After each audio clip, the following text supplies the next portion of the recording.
ನಮಸ್ಕಾರ ವೀಕ್ಷಕರೇ, ಭಾರತ್ ವೈಬ್ ಚಾನೆಲ್ಗೆ ಸ್ವಾಗತ.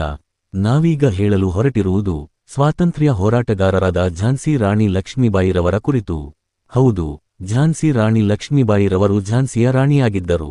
ಅವರು ಭಾರತದ ಒಬ್ಬ ಪ್ರಮುಖ ಸ್ವಾತಂತ್ರ್ಯ ಹೋರಾಟಗಾರರು ಕೂಡ ಹೌದು. ರಾಣಿ ಲಕ್ಷ್ಮೀಬಾಯಿಯವರು ನವೆಂಬರ್ 19, 1828ರಲ್ಲಿ ಕಾಶಿ ವಾರಣಾಸಿಯ ಒಂದು ಬ್ರಾಹ್ಮಣ ಕುಟುಂಬದಲ್ಲಿ ಜನಿಸಿದರು. ಮಣಿಕರ್ಣಿಕಾ ಅವರ ನಿಜವಾದ ಹೆಸರಾಗಿದ್ದು ಅವರನ್ನು ಮನು ಎಂದು ಪ್ರೀತಿಯಿಂದ ಕರೆಯುತ್ತಿದ್ದರು. ಲಕ್ಷ್ಮೀಬಾಯಿರವರು 4 ವರ್ಷದವರಾಗಿರುವಾಗ ಅವರ ತಾಯಿ ಮರಣ ಹೊಂದಿದರು. ಅವರ ಶಿಕ್ಷಣ ಮನೆಯಲ್ಲಿ ನಡೆಯಿತು. ತಂದೆ ಮೊರೋಪಂತ್ ತಂಬೆಯವರು ಪೇಶ್ವೆಯವರ ನ್ಯಾಯಾಲಯದಲ್ಲಿ ಕೆಲಸ ಮಾಡುತ್ತಿದ್ದರು. ಲಕ್ಷ್ಮೀಬಾಯಿಯವರಿಗೆ 13 ವರ್ಷದವರಾಗಿರುವಾಗ ಝಾನ್ಸಿಯ ಮಹಾರಾಜ ರಾಜ ಬಾಲಗಂಗಾಧರ ರಾವ್ ಅವರ ಆಸ್ಥಾನದಲ್ಲಿ ಸೇರಿದರು.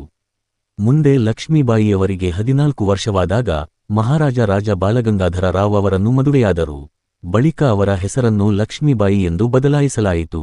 ಲಕ್ಷ್ಮೀಬಾಯಿರವರು ಕುದುರೆ ಸವಾರಿ, ಕತ್ತಿವರಸೆ, ಬಿಲ್ವಿದ್ಯೆಯನ್ನು ತನ್ನ ಸ್ವಂತಿಕೆಯಿಂದ ಕಲಿತರು. ಆಸ್ಥಾನದ ತನ್ನ ಸ್ತ್ರೀಮಿತ್ರರನ್ನು ಸೇರಿಸಿ ಚಿಕ್ಕ ಸೈನ್ಯವನ್ನು ಕಟ್ಟಿದರು ಲಕ್ಷ್ಮೀಬಾಯಿ.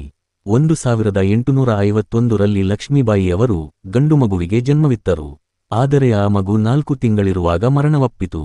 ತಮ್ಮ ಮೊದಲನೆಯ ಮಗುವಿನ ಮರಣದ ನಂತರ ಅವರು ದಾಮೋದರ ರಾವ್ ಅವರನ್ನು ದತ್ತು ಪಡೆದರು. ಆದರೆ ತನ್ನ ಮಗನ ಸಾವಿನ ದುಃಖದಿಂದ ಹೊರಬರಲಾರದ ಮಹಾರಾಜ ರಾಜ ಬಾಲಗಂಗಾಧರ ರಾವ್ 1853ರಲ್ಲಿ ಹೃದಯಾಘಾತದಿಂದ ಸಾವಿಗೀಡಾದರು. ದಾಮೋದರ ರಾವ್ ರವರು ರಾಜನಿಗೆ ರಕ್ತಸಂಬಂಧಿಯಲ್ಲದಿದ್ದರಿಂದ ಬ್ರಿಟಿಷ್ ಈಸ್ಟ್ ಇಂಡಿಯಾ ಕಂಪನಿಯ ಲಾರ್ಡ್ ಡಾಲ್ಹೌಸಿಯು ದಾಮೋದರ ರಾವ್ ಅವರಿಗೆ ರಾಜಾಭಿಷೇಕ ಮಾಡಲು ಬಿಡಲಿಲ್ಲ.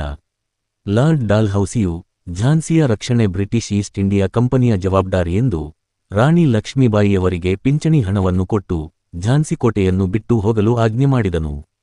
ಹಾಗಿದ್ದರೆ ಝಾನ್ಸಿ ರಾಣಿ ಲಕ್ಷ್ಮೀಬಾಯಿರವರು ರಾಜ್ಯ ಬಿಟ್ಟು ಹೋಗುತ್ತಾರಾ?